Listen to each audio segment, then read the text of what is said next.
But he's clearly one of the most articulate and clear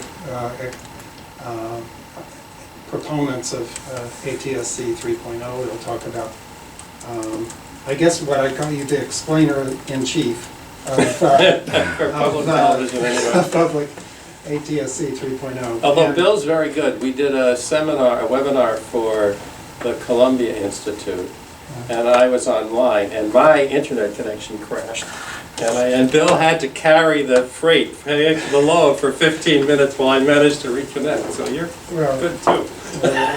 You couldn't hear me, but anyway. Yeah. But thank you, you're very kind, and thank you for coming. We'll find out what it is, what the status of developments are now, and what are the sort of forecasts of next steps, and what difference will it make? What's the impact? Sure. So thank you very much for coming, Vinnie, and thank you all for joining us. My pleasure. And some of you have seen pieces of this before, and some of it's new. I think if you've seen pieces of it before, it's okay, because it certainly takes me multiple times to go through this. It's it can be kind of geeky about bits and bytes in some places, and it takes a while for everything to sink in. So this thing is it was called ATSC3 for a long time, changed to Next Generation Television.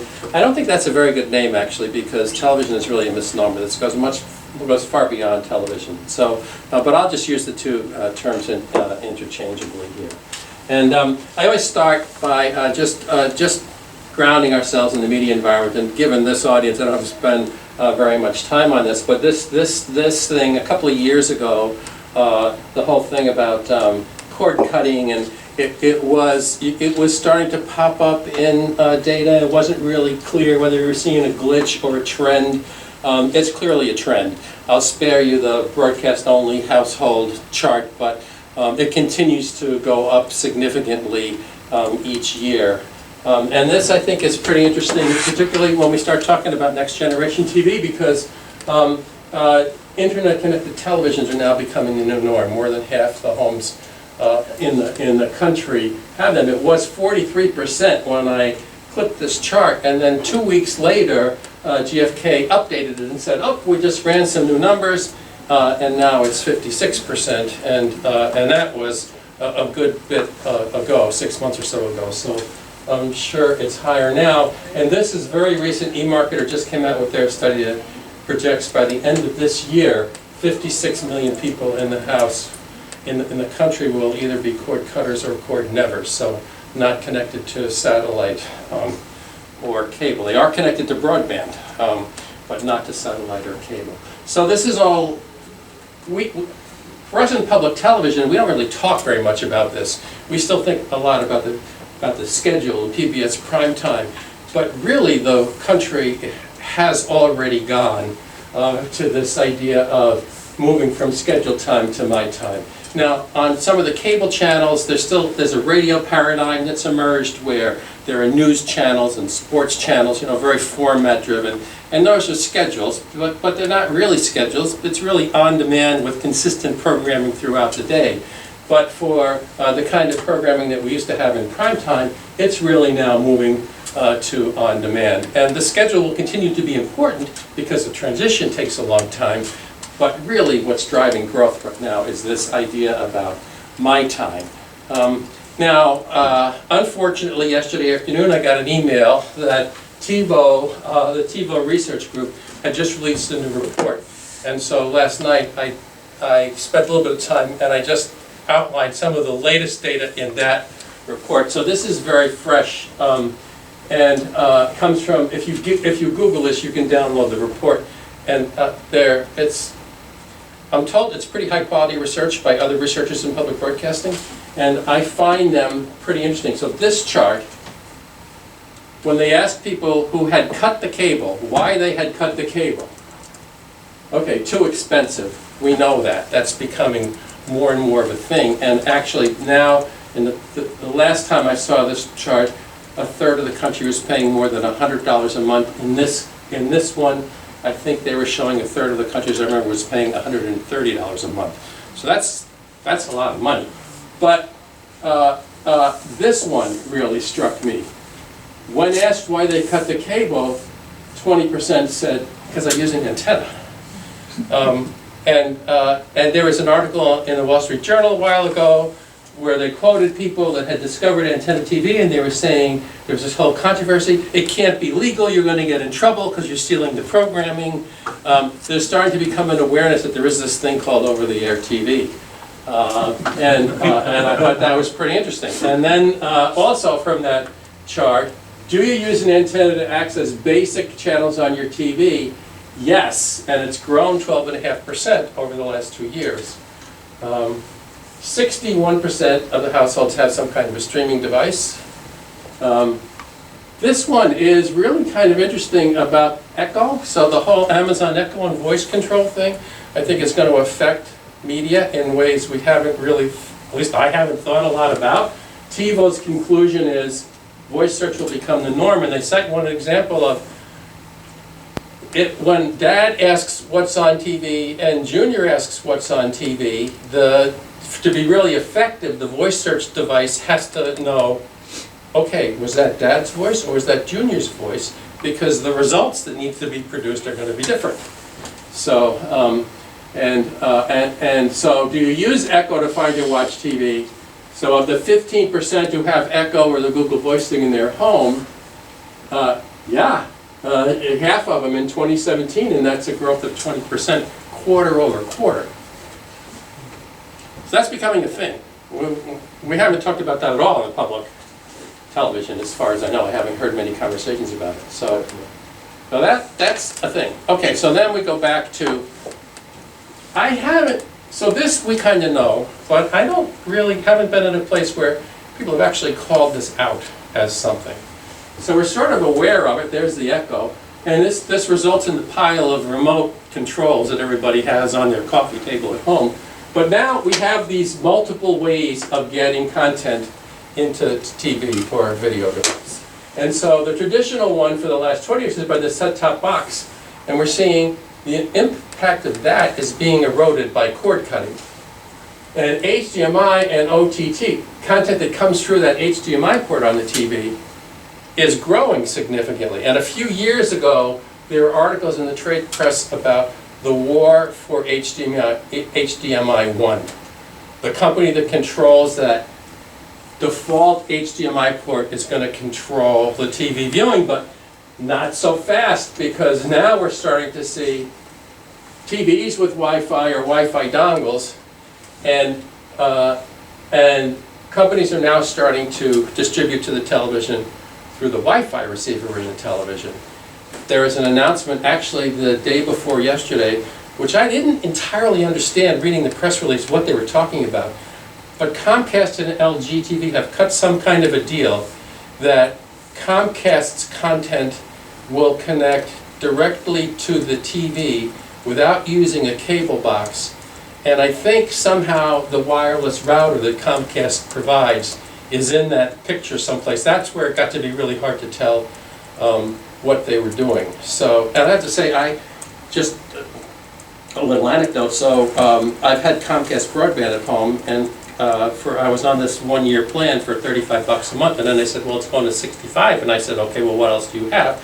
So for $52, I have the same broadband connection, but they sent me a cable box, and I have the basic over-the-air channels, which are unwatchable, because they feed them for this service. It's not even 480 standard definition. And when I put it on the set at home, it looks terrible, to the point where I called the technician out and they said, oh yeah, that's the way it is. So it's like, really? There isn't some rule that says you have to provide some minimum kind of picture quality? Well, okay, so but why are they doing that? I think they're doing that so that the numbers about cord cutting don't look quite as bad as they actually are. Because clearly they're going to be, I'm not stupid, but I'm not that smart. If I figured out to do this, then the next package up for Comcast is like $80 a month. There's a bunch of other people that are doing that too. So when they're reporting broadband-only subscribers, they're not reporting me anymore, even though essentially that's what I am, and that's what the service is designed for. So anyway, in all of this, then we enter Atsc 3, and there are 4. Who was it that wrote the average person can retain 5 things simultaneously in their mind, plus or minus 3?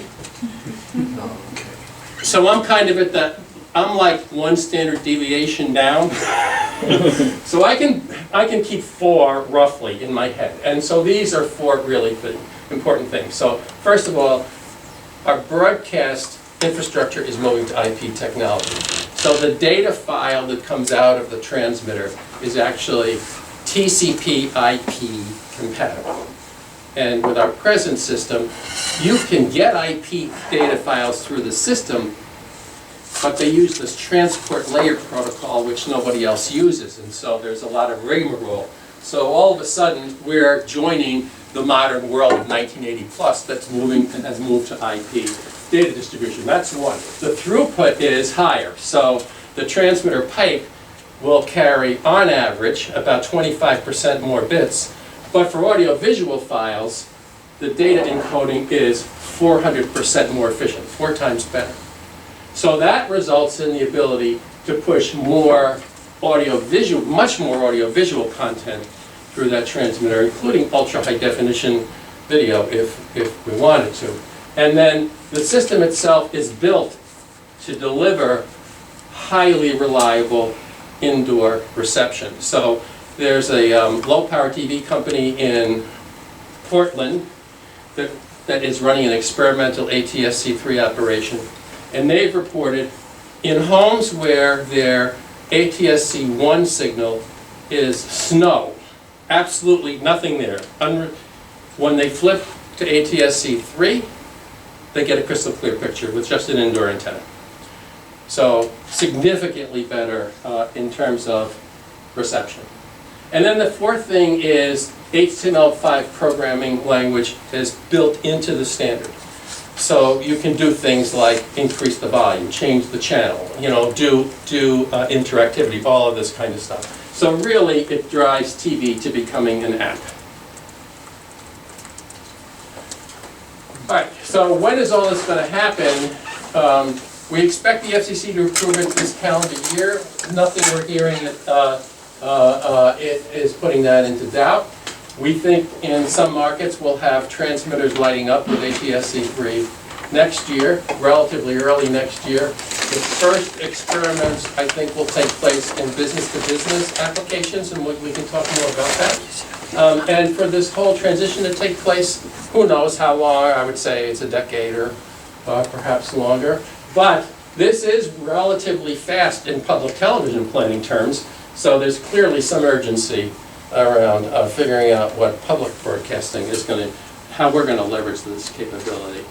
So in order to do that, I'm working a lot with the public media company, and we formed a public media venture group. And WKAR has joined the group.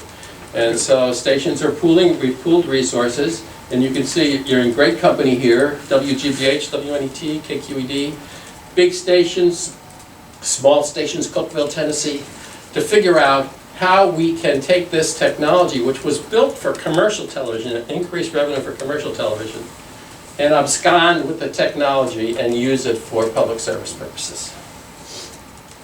So we'll dive a little bit more into the geeky stuff. So the Happy Baby is happy because 3.0, we talked about much better reception, much higher channel capacity, integrates with home Wi-Fi, has, we won't talk too much about this today, but significantly increased features for emergency alerting and emergency communications on everybody's mind. I have a place in Mexico, so if you haven't been following the earthquakes in Mexico, after the Mexico City quake, there was another quake. Mexico is really in tough shape because of earthquakes, and then of course we have Puerto Rico and Florida. And because we're dealing with it with IP data files, this content is all inherently addressable. So it takes the broadcast idea and makes it potentially narrowcast. Just depends on the economics and the application. So, but the unhappy baby is crying because it's not backwardly compatible with ATSC1, so people have to get new receivers, new TVs or reception devices. The FCC is likely to require stations would probably do this anyway, to maintain the traditional service as they move to the new service. So somehow we have to figure out how to manage that, sharing transmitter capacity and channel sharing and all that kind of thing.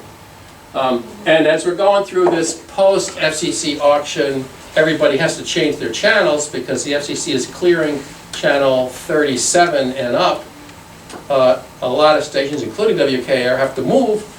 The cost of ATSC3 equipment is not included. They will not pay for that. So that's a logical time to make the investment, and so stations, and particularly our stations, some of which can be capital poor, have to try to figure out how to come up with some funds to buy the better equipment.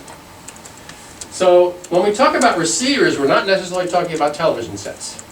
So this thing over here is called, these two things are called gateway devices. That's a prototype from LG Electronics. It's a couple of years old now. I'm sure they have better prototypes at this point. But that thing at the time they showed it was about this big, the size of a dinner plate. The idea was you put it in your living room. It has a built-in television antenna, and it has Wi-Fi transmission equipment. So the idea is when you tell that thing, I'm interested in picking up WKAR, it tunes to that channel. It picks up WKAR's data pipe, a 25 megabit per second data pipe with all of its content on it. It decodes the files and it re-radiates them through the house on Wi-Fi, so that you can then watch that content on your Wi-Fi connected TV. You can run a cable from that to your TV if you wanted to do that too, but you can watch it on your Wi-Fi connected TV, on your smartphone, on your tablet. Okay?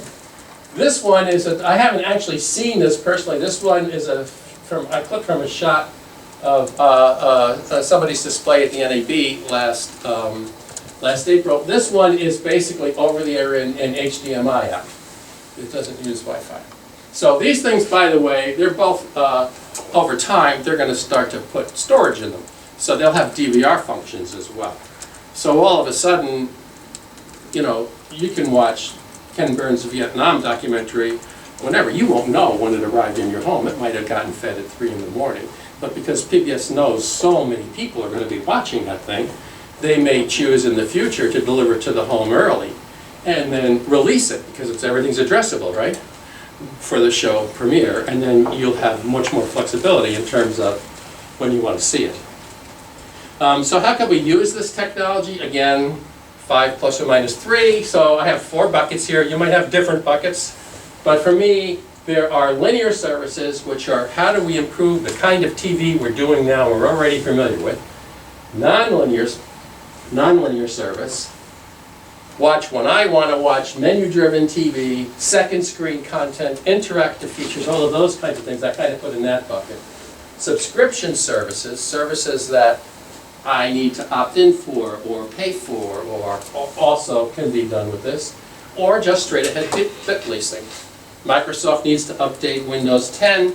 They can rent bits on broadcast transmitters and update a whole bunch of computers at the same time, rather than these complicated phased rollouts of this kind of stuff that they're doing now. So the improved TV thing, I don't know if you guys have had a chance to see this. When a couple of you guys were at Detroit, and I think you'd say there was LG provided a set and a demo tape, a demo disc, with HDR and high dynamic range and high color gamut material. And when you look at the pictures on that set, it was pretty amazing. I mean, on TV, we're kind of used to white being white, right? Something's white, it's white, it kind of washes out. They had some shots of looking down on some Greek towns with white houses and very bright whites. There were 100 different gradations of that. I mean, it was very, very impressive, and you could see that distinction from across the room. Unlike 4K, ultra-high definition TV, you have to be very close to see the difference. The difference between HD and HD with high dynamic range is immediately apparent. So, prettier pictures, more pictures, because remember that encoder is 4 times more efficient. All of a sudden we can push more channels through the system if we want to. Wildly improved sound, so people know about surround sound, which is basically you're in the middle of a circle. With ATSC3, it's capable of immersive sound. An immersive sound is defined as you're in the middle of a globe. Okay? So you have height as well as direction.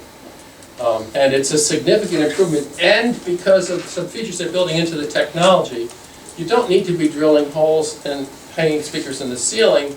people will be making equipment, just a straight ahead sound bar on top of the TV set will sense and use the room acoustics to deliver that immersive sound experience.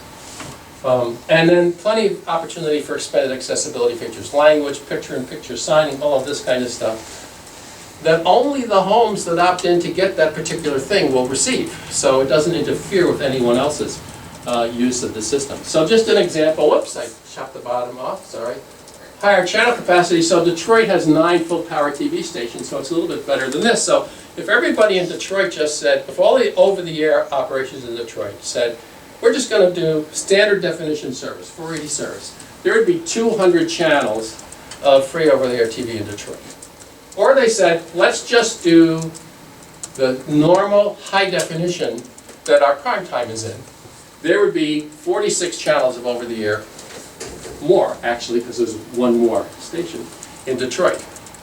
Or there could be 16 ultra-high definition signals in Detroit. So you can see that's much more than we can broadcast now. So one possible application for public television is just put up more multicast channels. Or take the multicast channels that we have now that are in standard definition and provide all of our multicast channels in high definition. So there are some opportunities without rethinking the world here to quickly improve service, but the real leverage comes from, okay, let's really think about how we're going to use some of the advanced capabilities of this technology. So here are some of the examples of opportunities for linear service. In a couple of years when we look back, I know we'll be looking at these and saying, well, those are pretty dumb ideas. They're going to be plenty more than emerge, and probably you guys have some right now. Breath. I'm going to keep pushing, okay? Is that all right? Okay. So now we talk a little about nonlinear services. Because we're dealing with IP data files that are addressable, we can say some content is available in some areas and not available in others. So the example I use here is when I was in DC, I lived in Maryland. Every time November would roll around, we'd be getting all of these ads for candidates running in Virginia that were useless to me, right? Well, now the commercial stations with ATSC3 in the DC area can take that single advertising avail and they can zone it. So simultaneously, they can run an ad for the candidate in Virginia and an ad for the candidate in Maryland. And because the TV sets know where they are, we only see the one that's right for us. So I don't see the ones for Virginia. So that's one example of why commercial television, a very simple example, is looking at this and saying, oh, we can make some money with this thing. This is like not a bad thing we have going. Or subscription content. So I'll show you some examples. But enhanced content or business-to-business kinds of services. Or WKAR could run home shopping network under this system. The FCC rules say you have to use most of your bandwidth for non-commercial purposes, but not all. And you can run content that is commercial if viewers have to opt in. If the normal viewer wouldn't see it unless they opt in. So Susie could send an email out that says, here's an email, click yes in this box, send us your email address, and we will give you access to this channel. And then the system would just turn it on. So, different way of thinking. Okay, we can use the nonlinear service for menu-driven TV. We can have viewer response. Show me more. Or let's have an interactive game. NewsHour could be, have opinion polls built in. Do you think the latest travel ban from this administration is constitutional or unconstitutional? They could report on the results. Run the poll at the beginning of the show, report on the results at the end of the show. Kind of a dumb application of that, but they're smarter than I am. They'll come up with more sophisticated applications of that. Or apps run through HTML5. We can talk a little bit more about that later. So this is what I mean by menu-driven TV. That's obviously menu, right? So that's menu-driven TV. It just kind of mocked up, well, you could fancy this up, but what might a local station's menu look like? Well, if a station runs Doc Martin, people may want to have access to 12 Doc Martin episodes. And they can just click there and get it. Or they might want to see Frontline for the last month. I missed that Frontline from 3 weeks ago, I want to go back. Now, people can do that through stations' websites now already. There's some data in that TiVo study about, would you be interested in having this access all through one interface on one device? And people are saying, duh, yes, right? right now we have this terrible thing where our broadcast platform is completely unaware of what's happening on our web platform. And ATSC3 has the opportunity to bring those two things together. So just some examples. And then these clips came from a demo that the NAB put together where they showed some of the capability of use to commercial broadcasters. And so I have some of these in here just to kind of call them out. So in Europe, you can do catch-up TV already. And ATSC3 will have the ability to do catch-up TV built in. So I had to run out for a minute, the phone rang, you can go back and rewind the program and pick up where you left off. This thing is, I think, pretty important. It was what I was just talking about. So this is a carousel. This is the station's linear primetime content. But they can show a carousel of the station's online offerings as part of the same display. Now, a more sophisticated application would be the things that you showed on the carousel related somehow, right, to what, so during Frontline, you might have some online offerings displayed somewhere on the outtakes of the interview, or the complete interview, or for more information here, click here. And then all of a sudden you have an integrated experience. So this is, but the important thing here for me is, this is an example, it's kind of a dumb one here, but they're more sophisticated, of using the television service, the broadcast service, providing a window into all of the station's online services as well. I think about the kind of way we have our staff structured and who's working, you start thinking about, oh, this is going to require different skill sets, different competencies, different ways of thinking. Yes, yes, yes to all of that. So here's an example of interactivity. During a commercial for Adidas that features LeBron James, they're demonstrating, when was the, right, just kind of a gaming thing. Well, how could we use that? Surveys, polls, supplementary material, quizzes, advanced material, school closing alerts, any of that kind of stuff. Underwriting enhancements. You can imagine potential uses of this kind of capability. And here's one specifically geo-targeted for commercials. So I'm in Ann Arbor, right? So I drive a Honda CR-V. So if they want to sell me a new Honda CR-V, the Detroit stations are doing what? Well, how do they tell me who the local dealer is, right? I'm not in Detroit. I'm an hour away from Detroit. Under 3.0, they show the Honda dealer. There's the address. They could also show, send me the Google map with the directions from my house because it knows where it is if I clicked on that. I could also click on that, you know what, just call them, right? I want to talk to them right now. I want to set up an oil change appointment for my car. All this kind of stuff could be built into the ad. Okay, so again, how do we use that capability in public television? When Susie's producing local content, how do we use that? Or when you're out talking to potential clients about underwriting? Or how do we integrate that into membership fundraising, or even potentially major donor fundraising?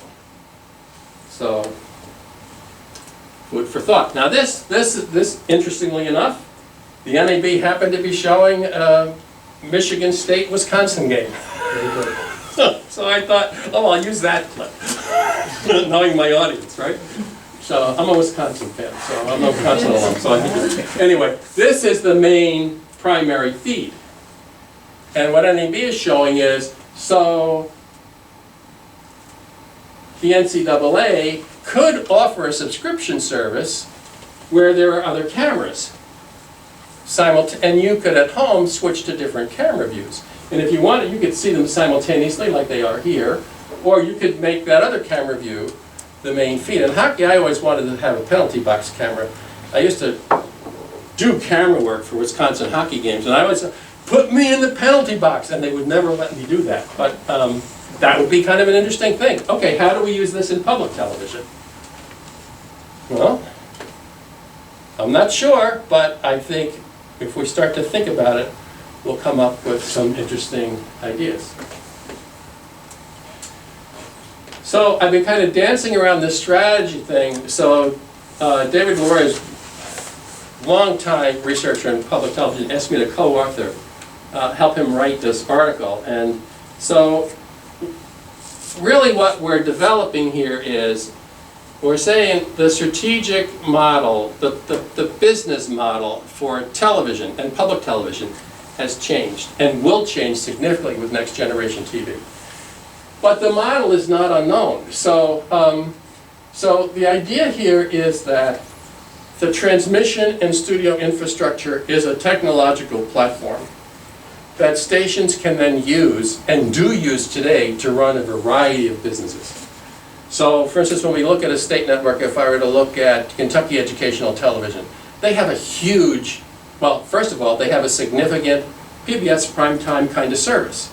In addition to that, they have a huge education service. They provide education services to the schools, grammar schools and high schools throughout the state of Kentucky. That's a separate business. It has separate revenue models attached to it, separate staff, skills, all that kind of stuff. It's completely different. They also do a significant amount of emergency communications in Kentucky. Different stakeholders, different revenue models, different challenges, all this kind of stuff. So Kentucky is an example of a public television station that's running a platform business. They are not really aware of it.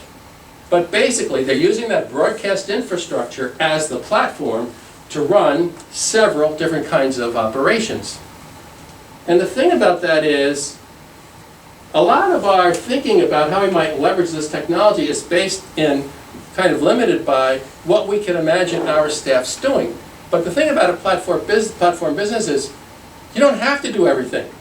You can just lease the ability to do a certain thing to someone else who uses your platform to deliver the service. So that's what's happening over there. So that's Amazon Prime, right? That's what I use mostly when I'm watching primetime kinds of TV. Well, they let Netflix and ESPN and Hulu, competitors to their service, use their platform. And it's not just the media operation that's doing it. If I ride a motorcycle, if I go to buy a set of motorcycle gloves, I need a new set of motorcycle gloves, and I go to Amazon, they'll show me in the main part what Amazon itself is selling, but off on the side there's a box. Well, this company and this company and this company also sell this, and they're their competitors. But somehow they have an arrangement that gives their competitor access to their platform to conduct their own business. So that's what's happening in public television already, and because ATSC3 has such greater delivery capacity, it's not just possible to do that, it's probably imperative. Because we will not have the ability to leverage all of the features of ATSC3 ourselves. We'll need to partner with other organizations to do that. So when you think about the platform model, I should just call this out, there are three legs to this thing. Everybody talks about content is king. Content is still very important. Now there are three kings. Distribution now is also king. Under ATSC3, we have to think very strategically. I haven't talked a lot about this, but one of the things about ATSC3, which is sort of inherent in this, right, is what's being delivered through your over-the-air pipe and what's delivered through your broadband pipe, they're mutually aware of each other. They can be integrated. So you can send some components of a broadcast out over the air and other components of a broadcast out through broadband. So one application of that is we want to do 4K television. If we do 4K television, it consumes a lot of our bandwidth, and not all of our viewers have that capacity.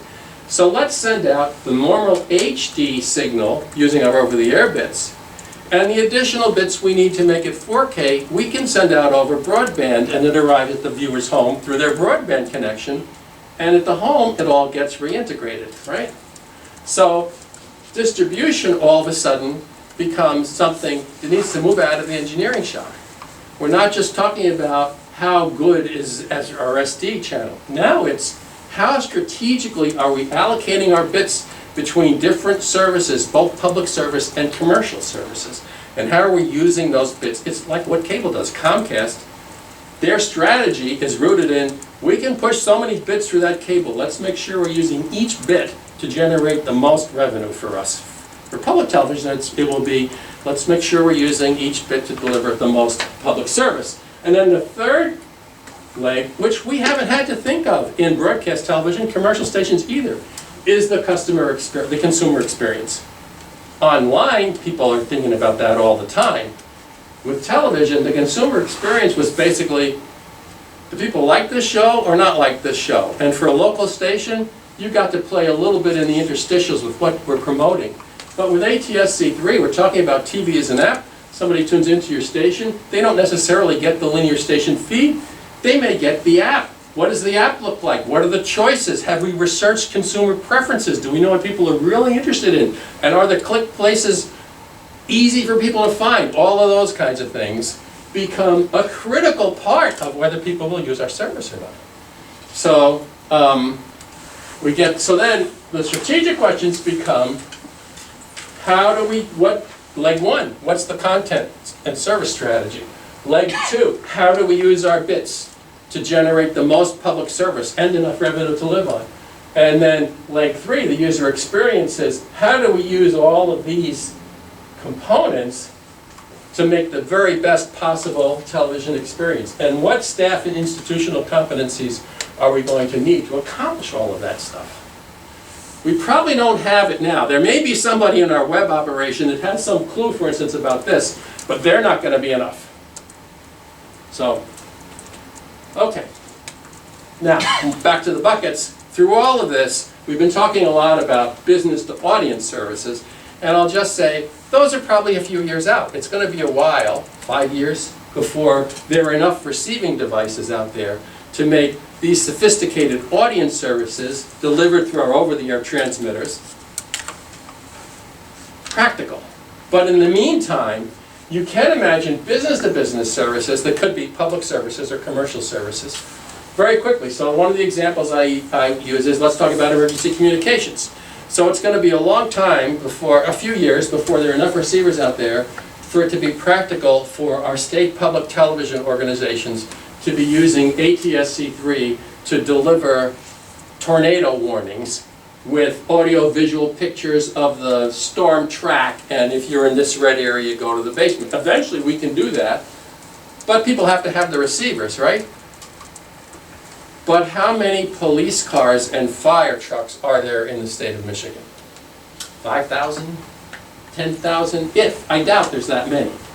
So at 20 bucks a piece, you could imagine putting an ATSC3 receiving gateway in every police car and fire truck in the state of Michigan. Now we have a business-to-business emergency communications where we're providing services to first responders. So those cops out there, they need to know what that storm track is too. The fire departments need to know because they're going to position their fire trucks and emergency response people in the right places. And you cannot necessarily rely on cell and even traditional like business two-way services to be there to do that because they're just not as hardened as our broadcast services are. So one example of a business-to-business public service. Those are going to be coming at us, I think, pretty quickly. Stations start to light up, they're going to have the opportunity to do that. Here's an example of a subscription model.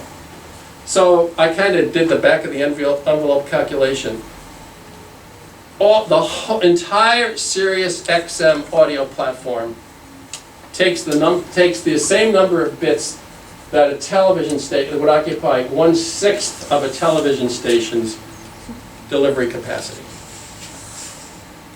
So if WKAR wanted to, it could get into a side operation of subscription audio. Well, what would that be? Well, it might be very high quality. You do classical music and jazz, right? Most classical. Yep, mostly. Don't have to make the choice now. You could deliver a full stream of very high quality, immersive audio quality classical music and a very high quality immersive audio experience in jazz. And again, anecdotes aren't data. The best audio equipment in my house right now is connected to the TV. I think the idea that, well, but it's going to go through a TV speaker, like, no, with Netflix and Amazon, people have Bose, have pretty high sound bars, many people have pretty high quality systems. And If it's ATSC3, it's going through the wireless router. So all of these portable speaker options then all of a sudden are connected to this thing. Yeah, Johannes. That's a good question between. Sure. I have to rush to another meeting. Yeah, after sure, this. And that was, let's say on this example, have you thought through, I mean, is there like a cost implication also of doing this, right? I mean, I assume that the current licensing agreement that you have, does it cover online Yes. streaming too? It would cover, it would cover, the copyright agreements have not kept up with this technology. Yeah. So the agreements, the blanket agreements that CPB has covers broadcast use. Mm-hmm. So if Susie were delivering this through the transmitter, it would be covered. But if, what I was saying before, she's using some bits in the transmitter and some bits in broadband to deliver the service, the license agreements haven't contemplated that yet. So, but there would definitely be costs associated with it. So you'd have to have a revenue and service model, you know, that made sense. And probably Susie wouldn't just produce her, this is a platform business thing, right? This is something that I would be saying to Susie, if I were advising her, well, don't plan on doing this yourself. There are people out there, you know, in New York, in Los Angeles, who really know how to do this. And then so we can get some economies of scale, if we can get the, you know, those venture group stations, if they're all saying, oh, that's a good idea. Now we all of a sudden have 20 stations. And we can begin to really think it. So that's what the venture group's doing, and that's sort of what the idea is. So yes, there are definitely costs associated with it. They're platform businesses. They have their own cost structure, their own revenue structure. Prabhu likes to talk a lot about, Prabhu sees a lot of opportunity in the connected car. So I'm a little skeptical about that. First of all, that's one, if you Google connected car, and we're really talking about, he's really interested in an autonomous car. Connected car is one step before. Again, because I'm not that smart, when I Google stuff, I often put the search term in and then I go for images, because then it gives me the pictures right away, right? So if you Google connected car, you come up with several pictures like this that are the ecosystem. Okay, well, when you look at that, there are a lot of companies already playing in this field. So if we're going to do a connected car kind of platform business, what would that be? Updating the Tesla software, or updating the maps that the autonomous car is using so they don't run into the construction barrier that just went up last night.